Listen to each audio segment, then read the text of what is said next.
मित्रहो,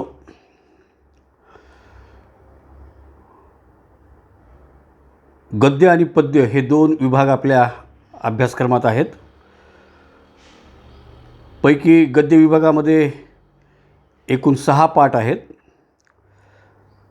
आणि पद्य विभागामध्ये एकूण 11 कविता आहेत. यापैकी आपले फक्त 2 पाठ जे आहेत गद्य विभागातले,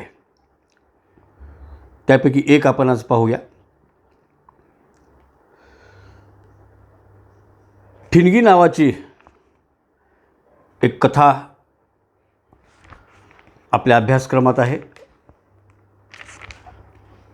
रामराव झुंजारे हे या कथेचे लेखक आहेत.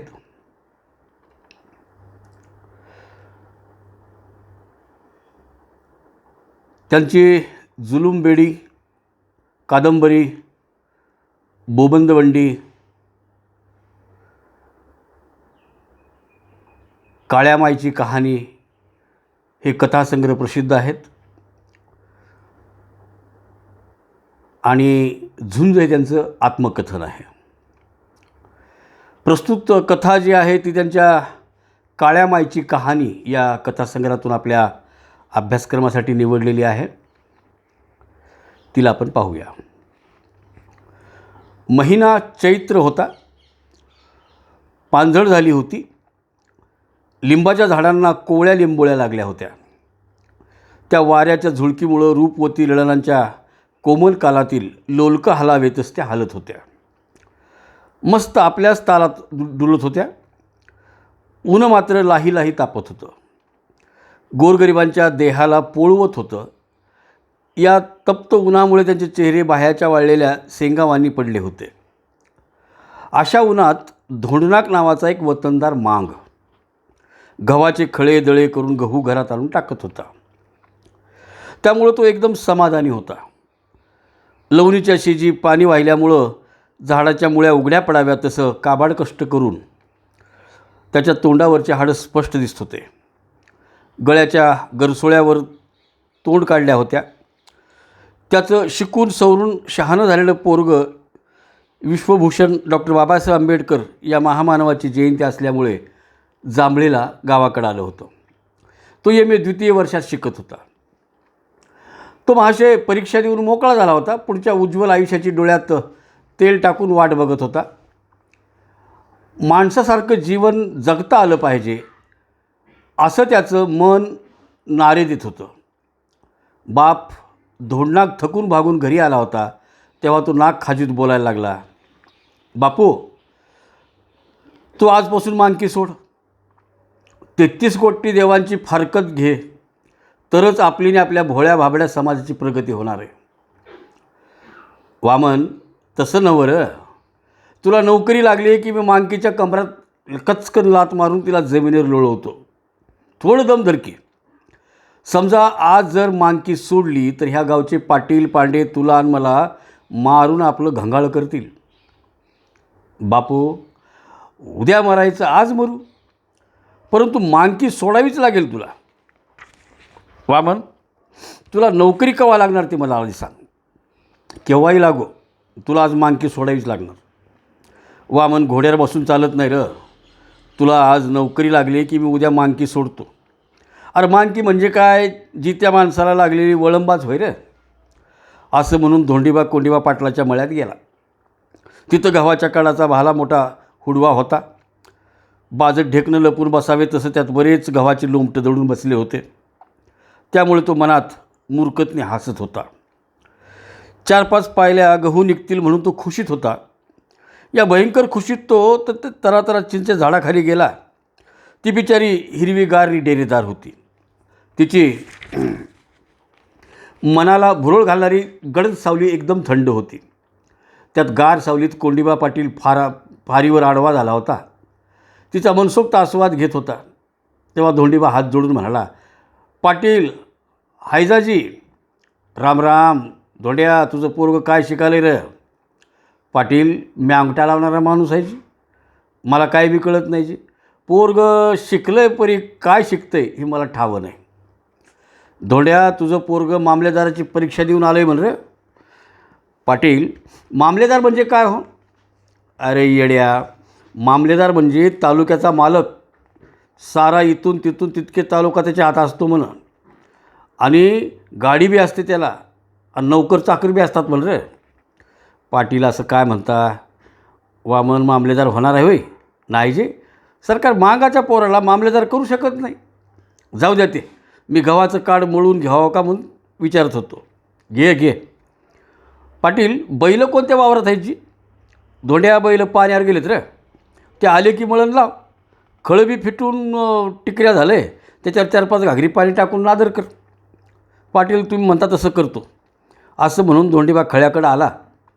तेव्हा खळं उन्हाच्या दणक्यामुळं तळहाताच्या रेघावानी तडकलं होतं. म्हणून तो हौदातला 4-5 घागरी पाणी खळ्यात शिंपडून त्याच्यावर बारीक गव्हाचं कुटारं टाकून तुडवलं आणि मनात म्हणला, वामन खरंच मामलेदार होणार होय? झालं तर बरं होईल. त्याच्या आणि माझ्या जन्माचा पांग फिटल. ह्या मांकीचा भलता चीट आला आहे. काय करावं रे आपण? कपट मजूरदार हाव, शेत ना शिवार आणि देवळी बिराड, असं आपलं दरवेळी काम आहे. असं म्हणून तो खळ्याबाहेर आला. पाटलाच्या गड्यानं डोहावरून बैलांना पाणी पाजून आणून मांडवातल्या दावणीला बांधलं. तेव्हा दिवस थोडा खाली उतरला होता, म्हणून धोंडीबा मांडवात जाऊन 2 जोड्या घेऊन बाहेर आला. 4 बैलाची मळण जुंपून मेडीला आणि ती हाणायला प्रारंभ केला. 1 घंट्यात मळून तो बाहेर आला. तिला सोडून बैलाच्या चवड्या पाठीवर पांढरं पण न चावणारं भूस फारीनं फुसलं. त्यांना नेऊन मांडवात बांधलं. त्याच्या पुढं दांडाच्या आजूबाजूचं हिरवं गवत कापून टाकलं. ताजनी रेशमासारखं मऊ गवत असल्यामुळं बैल त्याच्यात तुटून पडले. म्हणून तो खरं तर डोकं खाजवीत खळ्याकडं आला आणि खळ्यावर त्याची तीक्ष्ण नजर टाकला. खळ्यात बरंच पोंगरं कांडाड होतं.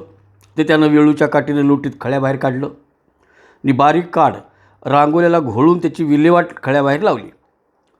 म्हणून त्यानं खळ्यात 3 पायाचा तिवाळ लावला. तेव्हा त्याची भार्या नागाबाई डोईवर दुर्डी घेऊन आली आणि टोपले भरून नवऱ्याला देत होती. तेव्हा वारं सुपाट्यानं सुटलं होतं, त्यामुळं बारीक काळातले गहू लवकर उधळलं झालं आणि ते दोघं नवरा बायको गहू घेऊन घरी आले. असले हलके सलके वाऱ्यानं उडून जाशीची कामं वामनला अजिबात पटत नव्हते. कारण त्याच्या हृदयात फुले शाहू आंबेडकरी विचारांचं बारूद ठासून भरलं होतं. जसं उकळीत गंधक ठासून भरावं तसं. इलाज नव्हता. त्यानं तोंडावर पळसाचं पान लावून घेतला होता. काबाड कष्ट करून घर गव्हा धान्यानं टच भरलं होतं. झोझडीत खाण्यापाण्याची मारामार होणार नाही आणि दाताचं पारसं पाणी गिळत बसावं लागणार नाही म्हणून धोंडीबा आनंदला होता. चैतीची पुनव 2 दिवस पुढं होती. तेव्हा मांगाच्या हृदयात धडकी भरली. महारसुद्धा महारकी करावी की करू नये या रुग्णपेचा तर चांगलेच अडकले होते. चैताची पुनव रविवारी होती म्हणून मचकोरी मांगड्यात आला आणि म्हणला, अरे धोंडीबा, आज पाटे बाजा तयार घेऊन राह. दिवसानं किरण टाकल्याबरोबर मातीत जलमणार आहे. सुखाची चमचम चमकणारी चांदी निघण्याआधी आंघोळी करून तयार व्हा. आता मी महारोड्यात जाऊन महाराईला लाकडं फोडायला सांगतो. त्यानं सकाळी पानं आणून देवळात टाकलेत. दुर्नबी लावून ते ठेवलेत. पहाटे तयार व्हा बरं का. राहतो. धोंड्या मांग गरजला. इसरचाल बरं का रे. इसरत नाही जाय रे, असं मांगाला बजावून मचेकरी वारड्यात गेला. सर्व गावकऱ्यांनी गाव झाडून पुसून स्वच्छ केला. तरण्याबाई त्याच्या दारापुढं सडा टाकला. भोयानं कावडीनं पाणी भरल्या.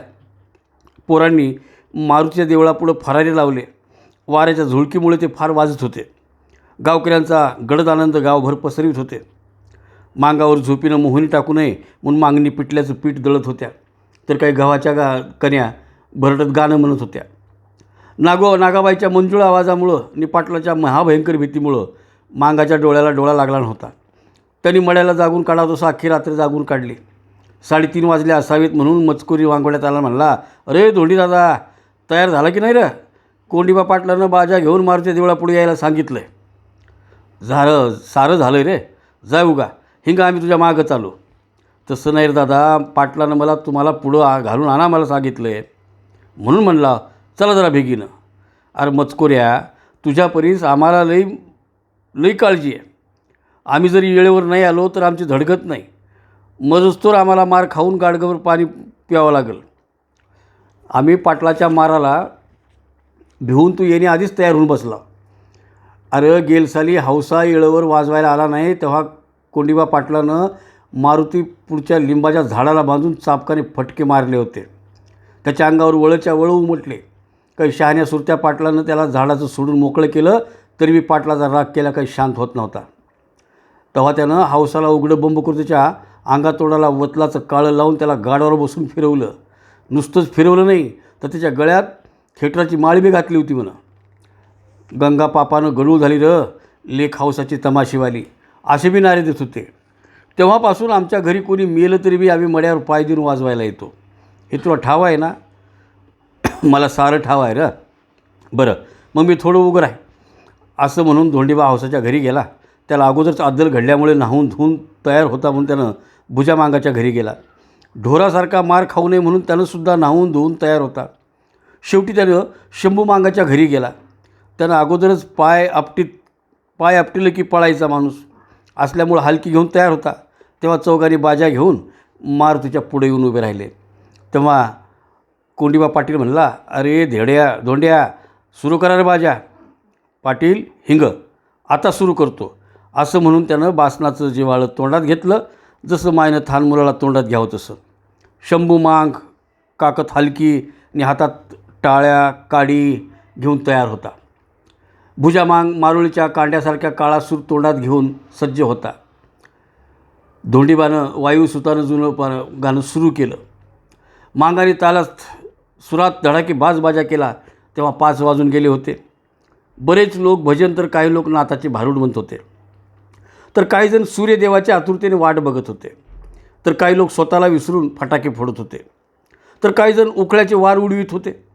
थोडक्यात सर्व लहान थोर मंडळी आनंदाच्या महासागरात गटांगळ्या खात होती. तेव्हा पूर्वेला गुलाल उधळल्यासारखं लाली पसरली होती. ज्यावेळी सूर्यानं नभात उडी घेतली त्यावेळी देवळापुढं एकच आंडोला झाला, मारुतीराजे जन्मले म्हणून भोळवट लोक आनंदात नाचत होते. बरेच लोक कपाळाला गोपीचंदनाचा टिळा लावून मस्त डुलत होते. त्यांच्या प्रसन्न चेहऱ्यावर आनंदाची झुळूक वाहत होती. डोळ्यात सुखाचे चांदणे खेळत होते. तेव्हा कोंडीबा पाटील डोईवरील आरमूर पटका व्यवस्थित करीत म्हणाला, अरे गडे हो, आता देवाचा पाळणा म्हणून लेकराचं नाव ठेवा. असं पाटलानं म्हणल्याबरोबर मापून 5 गडी पुढं आली आणि डिळक्याने नवी कोरी उपरणी बांधून पाळणा तयार केला आणि त्यात सुताराने केलेली नवी कातीव बाहुली टाकून पाळणा म्हणायला सुरुवात केली. पाळणा संपल्यावर नामाचा गजर झाला. गजरानंतर लगेच 10-12 लोक जमले आणि घोगऱ्या वाटून बाळाचं नाव मारुती ठेवून मोकळे झाले. तेव्हा दिवस कासरावर चढला होता. त्यावेळी पाटलांच्या पंक्ती बसल्या. पात्रणी दुर्ण्याच्या पुढे येऊन पडले. वाडेकरांनी वरण भाताचं वाढणं केलं आणि पाटलांनी श्लोक म्हटला. नंतर त्यांनी देवाचा प्रसाद म्हणून जेवत होते. वरण भातावर रट्टावून ताव मारत होते. तेव्हा कोंडीबा पाटील गावकऱ्यांना हात जोडून बोलायला लागला, हे पागडे हो, उष्टाळा अजिबात सोडू नका. देवाचा प्रसाद होय, एका भाताचं शिदबी वाया जाऊ देऊ नका. पत्रवाळ्यावरलं सारं अन्न चाटून पुसून खा बरं की. असं म्हटल्यावर गाव लोक जेवता जेवता मान हलवत होते. पहिली पंगत दाबून खाऊन मस्त लगे समाधानाचा ढेकूर देऊन पोटावर हात फिरवीत आणि धोतर झटकीत उठली. तेव्हा हायबत्या महार हातात तोरट्याचा खराटा घेऊन जेवलेली जागा खरखर झाडून काढला. नंतर 10 बोलदरांच्या पंक्ती बसल्या. त्यांनी पण जेवून उठले आणि सर्वात शेवटी 2 बोलदराच्या म्हणजेच मांगा महारांच्या पंक्ती बसल्या. महाराणी आणलेली पानं आणि दुर्न पाटलांनी वरून त्यांच्या पुढ्यात टाकले. मग त्यांनी दुर्नात आंबट वरण वगैरेने वाढले. तेव्हा कोंडीबा पाटील त्याच्या करड्यांनी पंधाळासारख्या मिशवून हात फिरवत श्लोक म्हणायला प्रारंभ केला.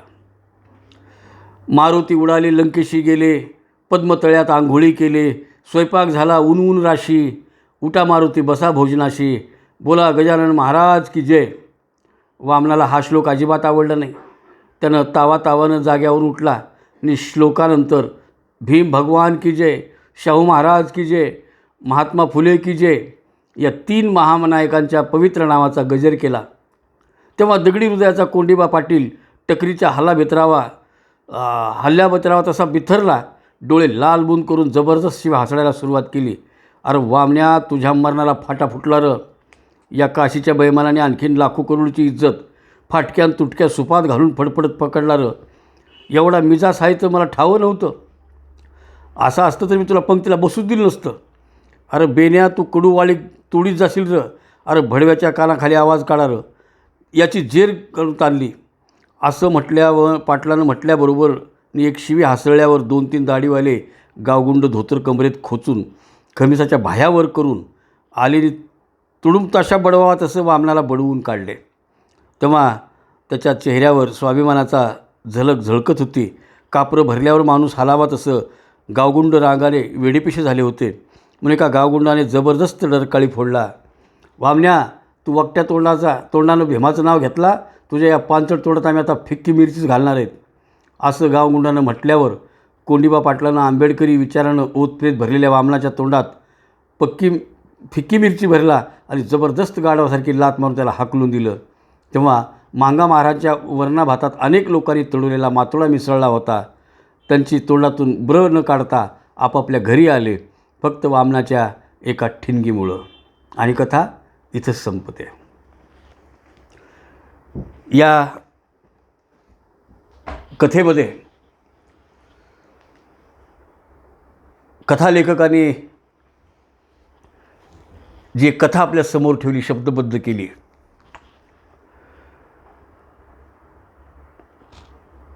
ही बऱ्याच वर्षापूर्वी चालत आलेली एक परंपरा होती.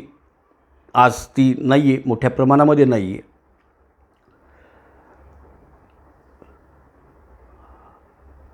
आणि गावामध्ये सुद्धा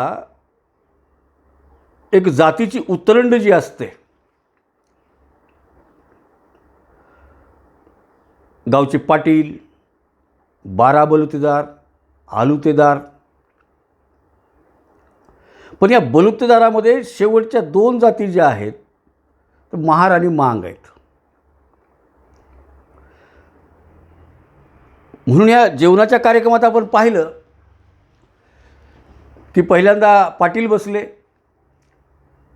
नंतर काही बलुतेदार बसले, आलुतेदार बसले आणि सगळ्याची जेवणं झाल्यावर फक्त 2 जे वतनदार होते, बलुतेदार जे होते, महार आणि मांग, हे जेवायला बसले.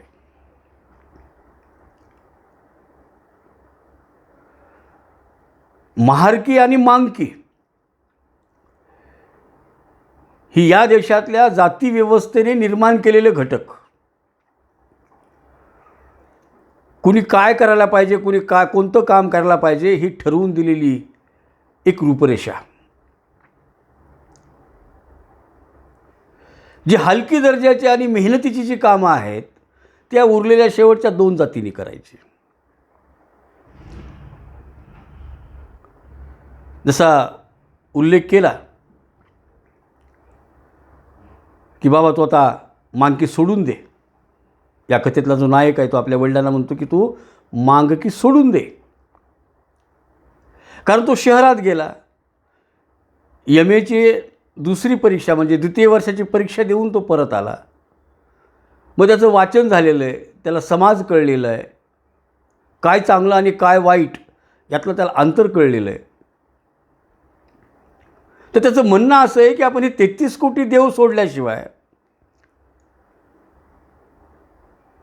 आणि शाहू फुले बाबासाहेब अंगीकारल्याशिवाय आपल्या पिढ्या सुधारणार नाहीत. तो या मतावर ठाम झालेला आहे. पण एक गंमत आहे, अशा 2 गोष्टी आहेत परस्पर विरोधी. एका बाजूला भुकेचा प्रश्न आहे, दुसऱ्या बाजूला अस्मितेचा प्रश्न आहे. ज्या गावात आपण राहतो, ज्या गावामध्ये आपल्या पिढ्यानपिढ्या गेल्या, अशा पिढ्यानपिढ्या काम करत आपण जगत आलो, तर हे जगणं सोडणं जे परंपरेला चिटकून असलेली माणसं आहेत त्यांना शक्य नाही. आणि जी दुसरी पिढी जी आहे ती पिढी शिकून सवरून शाहू फुले आंबेडकरांच्या विचारांना आत्मसात करणारी निर्माण झाली. तेव्हा त्यांना रूढी, परंपरा, प्रथा या गोष्टीचा त्यांना प्रचंड एक राग त्यांच्या मनामध्ये निर्माण झाला, विद्रोह निर्माण झाला याच्या विरोधामध्ये. आणि म्हणून हा नायक जो आहे तो म्हणतो की तू मांगकी सोड.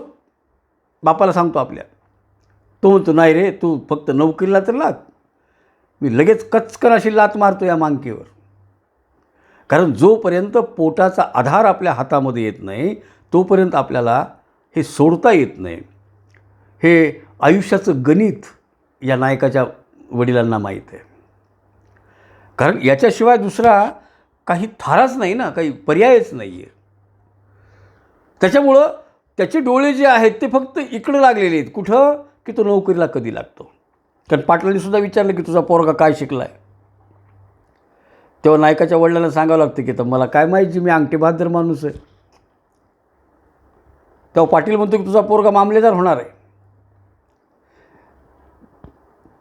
आणि बापाला ते खरं वाटत नाही. तो म्हणतो मामलेदार म्हणजे? अरे मामलेदार म्हणजे या तालुक्याचा मालक, ज्याला बसायला गाडी मिळणार, सरकारी नोकर चाकर मिळणार, असं तुझं आयुष्यामध्ये आता येणार आहे. पण हे ऐकून घेऊन तो प्रतिसाद देत नाही की हो असं होईल, असं नाही म्हणत तो. त्याला नेहमी पडती बाजू घ्यावी लागते. कारण जी माणसं गरीब असतात, ज्यांच्या पोटाचा प्रश्न असतो, त्या माणसांना नेहमी असं उंच स्वरात किंवा मोठ्या स्वप्नांना पाहता येत नाही. तो म्हणतो नाही नाही, मांगाच्या पोराला कोण करले तालुकदार. पण हे सगळं बोलत असताना त्याच्या मनामध्ये चाललेलं असतं की खरंच आपला मुलगा मामलेदार होणार का. आणि मग प्रथेप्रमाणे त्या गावातल्या ज्या काही चालीरीती आहेत त्या कार्यक्रमांना तिथले सगळे आलुतेदार बलुतेदार मांग महार यांना राबावंच लागतं त्या गावगाड्यामध्ये. आणि मग हनुमान जयंती, मारुतीचा जन्म, तो साजरा करायचा आहे. तर त्यासाठी सगळं गाव सजलेलं आहे. गावामध्ये सगळी तयारी झालेली आहे. महाराणी लाकडं फोडलेली आहेत. मांगाने आपली वाजंत्री तयार ठेवलेली आहे. पत्रवाळ्या, द्रोण हे सगळं सज्ज केलेलं आहे. आता गंमत अशी आहे की पत्रवाळ्या ज्या आहेत त्या महाराणी केल्यात. महाराणी हाताने केलेल्या पत्रवाळ्या आणि द्रोण आहेत. पण दुसऱ्या दिवशी जेवताना मात्र त्याच पत्रवाळ्या आणि द्रोण पाटील हा वरून टाकत असतो. म्हणजे एवढे गंमतच आहे. आणि मग हे सगळं चित्र पाहून जेव्हा जय जयकार होतो हनुमान जयंतीचा, तेव्हा मध्येच हा वामन उठतो आणि तो म्हणतो की बाबासाहेबांचा विजय असो, शाहू महाराजांचा विजय असो, महात्मा फुलेंचा विजय असो. आणि एका बाजूला प्रचंड अज्ञान आणि दुसऱ्या बाजूला प्रचंड रूढी परंपरा आणि त्याच्यामध्ये जी एक पिढी निर्माण झाली की ती गावकुसाबाहेर गेली, तालुक्याच्या गावी गेली, शहराच्या गावी गेली आणि तिने ज्ञान आत्मसात केलं. हे त्यालाही कळलं नाही. तो म्हणला, उठला आणि तो म्हणला. पण एवढं म्हणल्याबरोबर मग गावच्या पाटलांनी त्याला शिव्या हासडल्या. एवढंच नाही, मारहाण केली, तोंडामध्ये मिरची टाकली त्याच्या. आणि ह्या सगळ्या रणधुमाळीमध्ये जी जेवायला बसली होती मांगा महाराची लोक त्या पंक्तीमध्ये, त्यांच्या पत्रवाळीवर, त्यांच्या द्रोणामध्ये माती कालवली गेली आणि ते सगळेच उठले फक्त एका गोष्टीमुळं की वामननी जी ठिणगी टाकली होती. बाबासाहेबांचा विजय असो, शाहू महाराजांचा विजय असो आणि महात्मा फुल्यांचा विजय असो, एका बाजूला या महापुरुषांनी या देशासाठी, या समाजासाठी जे काही केलं ती गोष्ट आम्ही अलहिदा ठेवतो आणि पुन्हा आम्ही माणसांना पांगवून, माणसांना सारून, त्याची जात, त्याचे विचार हे पाहण्यामध्ये आम्ही धन्यता मानतो. ही कथा जरी जुनी असली तरी भारतामध्ये अनेक ठिकाणी आजही अशा पद्धतीनं एखादा दलित नवरदेव हा घोड्यावर बसू शकत नाही. काही प्रांतामध्ये दलित माणसाला मिशा ठेवता येत नाहीत. काही ठिकाणी सायकलवर बसून जाता येत नाही. गाव आलं की त्यांनी सायकलवरून खाली उतरायचं आणि चालायचं. काही ठिकाणी तर पायातले चपलं काढून हातात घेऊन मग गावातून जायचं. म्हणजे मला वाटतं जगाच्या पाठीवर अशा पद्धतीचं वर्तन कुठं नसेल. ते वर्तन या देशामध्ये होऊन गेलं आणि आपल्या पिढीने फक्त हेच समजून घ्यायचं आहे की यातलं काय आपण टाकून दिलं पाहिजे आणि काय स्वीकारलं पाहिजे. अभ्यासक्रमातला प्रत्येक पाठ आपल्याला कुठली ना कुठली एक दिशा दाखवतो. ती दिशा आपल्याला दिसली पाहिजे आणि भावी आयुष्यामध्ये आपण माणूस म्हणून माणसाकडे पाहताना माणसासारखं वागलं पाहिजे. एवढी माणुसकी आपल्याला अंगीकारता आली पाहिजे. ही कथा इथंच संपली आहे. यानंतरची कथा आपण उद्याला पाहूया.